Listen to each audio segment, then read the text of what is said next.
Hi, this is A. Wesley with Straight Talk. The topic I'm going to talk about today is the bold and the beautiful. The bold and the beautiful is actually better than what I thought it was going to be. I didn't like the fact that Bill is always trying to blame Liam and anybody that he can for his devilish ways and his tragic mistakes. And he was threatening Liam, telling Liam that if Katie doesn't survive her mental illness, it was going to be on him. It's not going to be on Liam. It's going to be on Bill. Bill wants to play both ends against the middle. I have said this in my last two videos.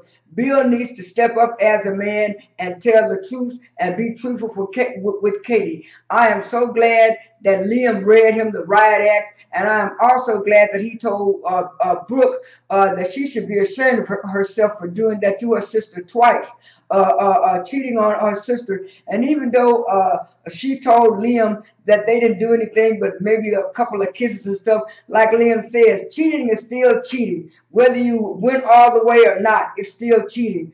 And had Katie believing that everything was in her mind and it was in her head and it was just her depression. What kind of sister would do that to another sister? Brooke is an awful person. Every time I try to give Brooke a chance, she always lets people down. I see why people hate the character of Brooke. She is a no good person. How would you have your sister going through all these mental problems and all you could think about is having sex with her husband? What kind of sister is that anyway? And on the other hand, I am so tired of old dirty Eric sneaking around with Quinn and know that his granddaughter does not want Quinn in their life or in their family, but he's to telling Quinn that he's used to bad women, sleeping with bad women and doing bad things all of his life. He needs to set his old senile tail down. It's just plain ridiculous the way he is going about his life.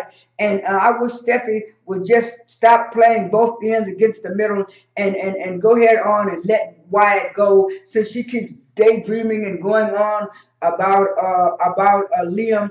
And I'm so tired of Thomas trying to push her into the situation. He needs to worry about his situation with Caroline and not get in Steffi's business. This is A. Wesley, and I am out.